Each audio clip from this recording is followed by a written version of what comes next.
జిల్లా మధ్యకేర మండలంలో తెలుగుదేశం ర్యాలీ గురువారం సాయంత్రం 7 గంటల సమయంలో కనీవిని ఎరుగని రీతిలో ప్రజలు పాల్గొనడం జరిగింది.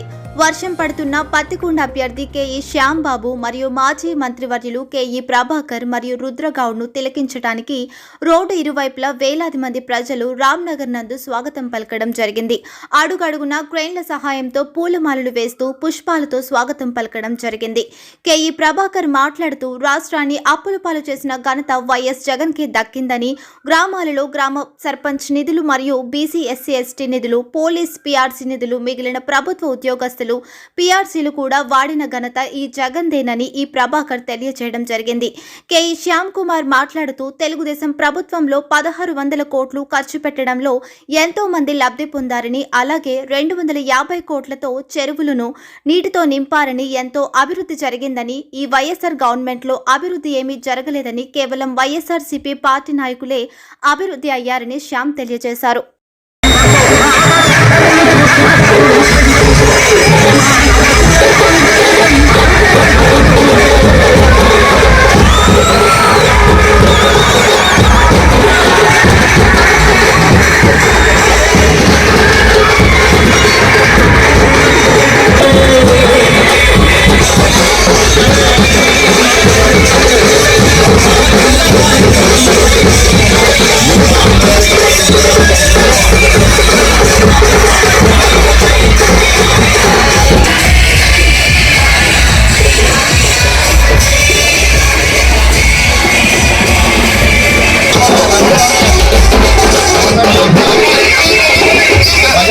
భయాలని ఆగదండి దయచేసి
అభివృద్ధి చేయాలని చెప్పి మనం అందరం కూడా ఆశపడతాము.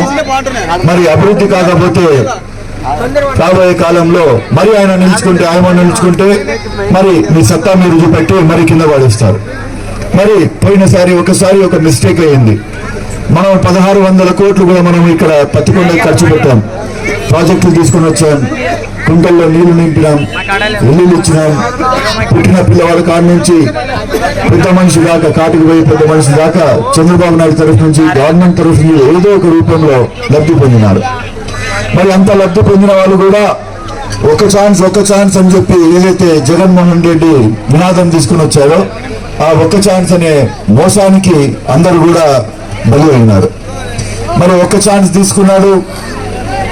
ఛాన్స్ తీసుకున్న వెంటనే ఫస్ట్ వచ్చినది కరోనా వచ్చిందంటే మనమందరం కూడా వద్దునైనా ఇది ఇళ్లలో కూర్చుంటామని చెప్పి 1 సంవత్సరంన్నర అందరం కూడా అప్పుడు డెవలప్మెంట్ గురించి ఏంది డెవలప్మెంట్ లేదు అని చెప్పి మనం అడిగితే కరోనా వచ్చింది కదా అందుకోసమే డెవలప్మెంట్ లేదు, మీ అందరు కూడా నన్ను మందించాలా అది ఇది అని చెప్పి పబ్లిక్ లో చెప్తున్నాడు. దాని తర్వాత సరే కరోనా పోయింది, మనకి రెమెడీస్వర్లు వచ్చిన ఇంజక్షన్లు వేసుకున్నాం, మరి అందరం మాట్లాడడం తిరగడం అన్ని స్టార్ట్ చేశాం. ఆ మందు నాదే, నేను రైతు భరోసా కేంద్రాలు కడుతున్నాను, అది నా సిమెంటే. నేను ఇంకా ఏమైతే ఉన్నాయో ప్రతి ఒక్కరు కూడా నేను నా ఎంపీలు నా ఎమ్మెల్యేలే చేసుకుంటాము. మరి మీరందరూ కూడా మేము ఇచ్చే డబ్బులతోనే బానిస బతకండి అని చెప్పి మన కర్మని రాసి పెట్టినాడు ఆయన. మనకి అవసరం లేదు, ఆయన డబ్బులు ఎందుకు అవసరం మనకి? దాకా తిరుగుతున్నాం బుక్కాపురం కాడ నుంచి. డెవలప్మెంట్ అనేది ఏం కంపట్లేదు, కానీ డెవలప్ అయినటువంటి వైఎస్ఆర్సీపీ నాయకులని చాలా మందిని చూసినాం. మూడు అంతస్తులు కట్టుకుంటా, బ్రహ్మాండంగా కార్లు కొనుక్కుంటా, ప్రతి ఒక్క చోట కూడా బ్రహ్మాండంగా వాళ్ళు డెవలప్ అయినారు, సెల్ఫ్ గా డెవలప్ అయినారు. మరి మనం ఏం తప్పు చేసినాం? దీంట్లో పేదలు ఏం తప్పు చేసినారు? ఒకసారి మోసపోయి ఓట్లు వేసినందుకు ఈ కర్మ చూడాల్సి వస్తుంది. మనము 250 కోట్లు పెట్టుకొని 68 చెరువులు నింపుకొని, దాని తర్వాత మరి కుంటలు, దాని తర్వాత పాతకాలంలో పాయలు పెట్టినట్లు పాయలు పెట్టుకొని మనము ప్రతి ఒక్క ఎకరానికి రైతన్నకి మనం సాగునీరు తీసుకొని పోయి ఇయ్యాలని చెప్పి ఒక ప్రణాళిక పెట్టుకొని ఉన్నాం. గారిని మీరు అడగాల, మేడం మీ ప్రణాళిక ఏముంది చెప్పండి అని. మరి ఏం చెప్తుందో నాకే తెలియదు, కానీ గెస్ట్ చేస్తున్నాను. ఇప్పుడు దాకా కొంచెం సంపాదించినాను, ఇంకా కొంచెం సంపాదించుకుంటానని చెప్పి 100% అదే మాట అంటారు. డెవలప్మెంట్ చేయాల. మీరు అందరూ కూడా మనము ఆ సహాయం చేస్తాము. ఎందుకంటే కనీస సౌకర్యం మనం ఆడవాళ్ళకి ఏం ఇవ్వగలుగుతామంటే ఇంటి దాకా నీళ్లు తీసుకొని పోయి ఇచ్చే కనీస సౌకర్యం మన లోకేష్ బాబు గారు ఇస్తారని చెప్పి సభాపూర్వకంగా మన పత్రికల్లో చెప్పడం జరిగింది. ఒకటి మనం గుర్తు చేసుకోవాల్సినది చాలా విషయాలు ఉన్నాయి. ఏ విధంగా జగన్ ప్రజల్ని మోసం చేస్తున్నాడు, ఏ విధంగా మనం మోసపోతున్నాం అనేది అందరు కూడా చెప్పడం కూడా జరిగింది. మరి అనేక చోట్ల ఈ రాష్ట్రాన్ని అప్పులపాలు చేశాడు. డబ్బులు ఎక్కడ పడితే అక్కడ లాక్కుంటున్నాడు. గ్రామ సర్పంచ్ నిధులు ఉంటే గ్రామ సర్పంచుల నిధులు వాడుకుంటున్నాడు. మరి అదేవిధంగా ఎస్సీ సబ్ప్లాన్ నిధులు ఉంటే అవి వాడుకుంటున్నాడు. తర్వాత ఎస్టీ సబ్ప్లాన్, బీసీ సబ్ప్లాన్ ఆ నిధులు కూడా వాడుకుంటున్నాడు. మనకి పోలీసు వాళ్ళు కూడా వాళ్ళ పిఆర్సీ గురించి ఒకటి మరి ప్రత్యేక ఫండ్ ఉంటే వాళ్ళ సొమ్ము కూడా వాడుకుంటున్నాడు. అదృష్టవశాత్తు ఇంకా సలామీ లాంటి వాళ్ళు ఉన్నారు, టోల్గేట్ల దగ్గర ఉంటారు వాళ్ళు. వాళ్ళ దగ్గర మరి ఇట్లా నోట్లు పెట్టుకొని ఉంటారు. జగన్ కన్ను వాళ్ళ మీద లేకపోతే వాళ్ళ డబ్బులు కూడా తీసుకుంటుంటా.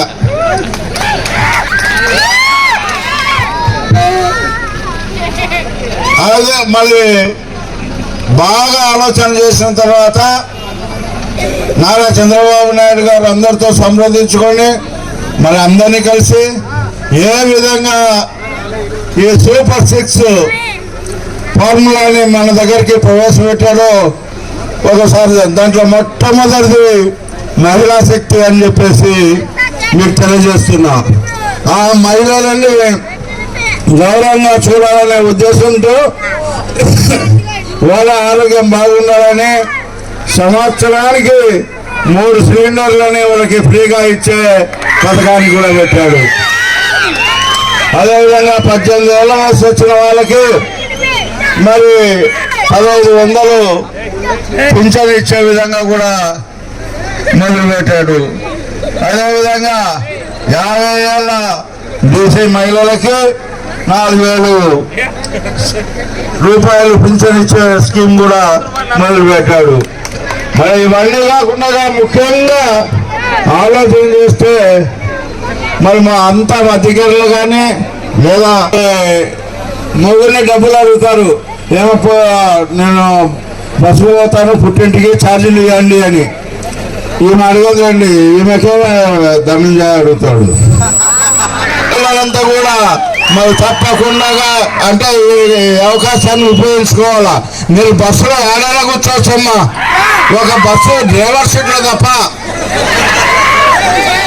20,000 రూపాయలు ఇచ్చే సంఘటన కూడా మనం చూస్తూనే ఉన్నాం.